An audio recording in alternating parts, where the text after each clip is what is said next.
जी नमस्कार, स्वागत है आप सभी का हमारे चैनल सीटेट अधिगम में।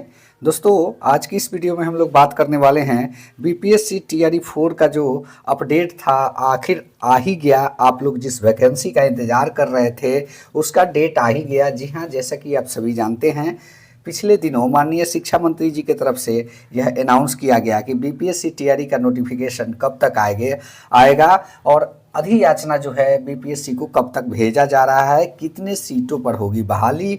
साथ ही साथ एक बड़ी खुशखबरी है कि दिव्यांग भर्ती और लाइब्रेरियन की भी भर्ती होने जा रही है। जी हाँ दोस्तों, ये अपडेट बहुत ही दिनों से अभ्यर्थियों के लिए एक इंतजार का सबब बना हुआ था। अभ्यर्थी चाहते थे कि जल्द से जल्द टीआरई 4 आए, आखिर वो इंतजार अब समाप्त ही हो गई। यहाँ पे आपको स्क्रीन पे भी देखने को मिलेगा कि बीपीएससी टीआरई 4 और दिव्यांग भर्ती लाइब्रेरियन के लिए एक बड़ी खबर आई है, जो कि आप सभी के लिए खुशखबरी कही जा सकती है। तो चलिए बिना देर किए इस वीडियो की शुरुआत करते हैं और जानते हैं क्या कुछ अपडेट आया है पेपर के माध्यम से। यहाँ पे आपको दिखेगा कि अवसर 5,500 लाइब्रेरियन और 7,000 विशेष शिक्षकों की भी होगी भर्ती। जी हाँ, टीआरई 4 25,000 शिक्षकों की भर्ती के लिए 14 तक भेजा जाएगा प्रस्ताव। मात्र और मात्र 25,000 ही टीआरई 4 के भीतर बहाली होने वाली है। और यहाँ पे एक हेडलाइन, विश्वविद्यालय अतिथि शिक्षकों की भी होगी नियुक्ति, शिक्षा मंत्री जी की तरफ से ये भी कहा गया है। साथ ही साथ बात करेंगे कि बीपीएससी टीआरई 4 में लाखों बहालियाँ की बातें थी, लेकिन अब जो है लगातार कुछ दिनों से शिक्षा मंत्री जी 25,000 का जिक्र कर रहे थे। जी हाँ दोस्तों, इसी के रिगार्डिंग शिक्षा मंत्री सुनील कुमार ने कहा है कि टीआरई 4 के तहत विद्यालय अध्यापकों की 25,000 से अधिक की नियुक्ति के लिए बिहार लोक सेवा आयोग को अधियाचना 10 से 14 जनवरी के बीच भेजी जाएगी। इसके तत्काल बाद 5,500 से अधिक पुस्तकालय अध्यक्षों की नियुक्ति के लिए अधियाचना भेजेंगे। पुस्तकालय अध्यक्षों की नियुक्ति के लिए रोस्टर क्लियरेंस और दूसरी तकनीकी तैयारियां की जा रही है। उन्होंने ये बातें सोमवार को संवाददाता कक्ष में आयोजित संवाददाता सम्मेलन में कही। शिक्षा मंत्री सुनील कुमार ने दिव्यांग कैटेगरी के बच्चों के पढ़ने के लिए 7,000 शिक्षकों की अधियाचना जो है बीपीएससी को भेजी जा चुकी है।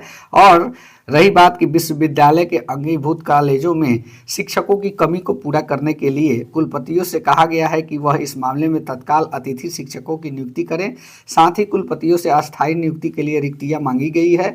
स्कूलों में आधारभूत संरचना से जुड़े कमियों की पूर्ति के लिए 2,500 करोड़ का फंड भी सुरक्षित किया गया है। और इसके बारे में इन्होंने कुछ विशेष जानकारी नहीं दी जो आप लोगों के लिए कुछ फ़ायदेमंद हो। इन्होंने जो कहा था 25,000 शिक्षकों की बहाली, वो आज भी इस पर ये एडिंग है। और जैसा कि आप जानते हैं कि टीआरई 4 में लाखों की बात की जा रही थी, उसके बाद 70-80 हज़ार की बात की जा रही थी, उसके बाद ये 25,000 हो गया।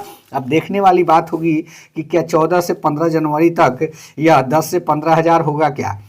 ये बहुत बड़ा इशू हो गया है, क्योंकि टीआरई 4 में सभी जानते हैं कि बहुत सारी सीटें खाली हैं, लेकिन इन्होंने सिर्फ और सिर्फ 25,000 से अधिक की ही बातें की है। 25,000 प्लस, यानी कि 25,500 भी हो सकता है, 25,700 भी हो सकता है, यही हो सकता है। इससे ज़्यादा की बात इन्होंने अभी तक नहीं किया है। यहाँ पे देखेंगे कि शिक्षा मंत्री जी क्या कह रहे हैं। स्कूल और कॉलेजों में समय के साथ चलने के लिए तकनीकी सुविधाएं उपलब्ध कराई जाएगी। आर्टिफिशियल इंटेलिजेंस आदि नए विषय को कोर्स से जोड़ा जा रहा है। सिलेबस में जल जीवन हरियाली मिशन के तहत पर्यावरण को भी शामिल किया जाएगा। ये इनका जो मैनिफेस्टो था माननीय नीतीश कुमार जी का, उस पर इन्होंने कुछ कहा है।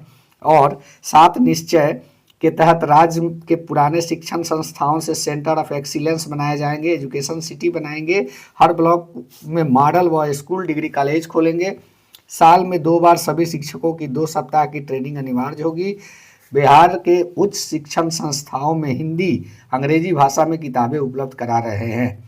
ये है सिलेबस की बातें और विद्यालय की चल रही प्रक्रियाओं की बातें।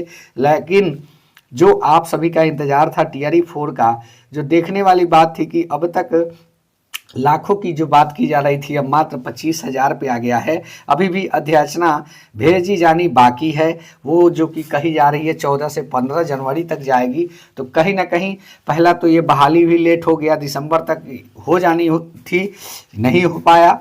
और दूसरा, लाखों की सीट की बात की जा रही थी, अब यह सीट घट के जो है आपका 25,000 आ गया।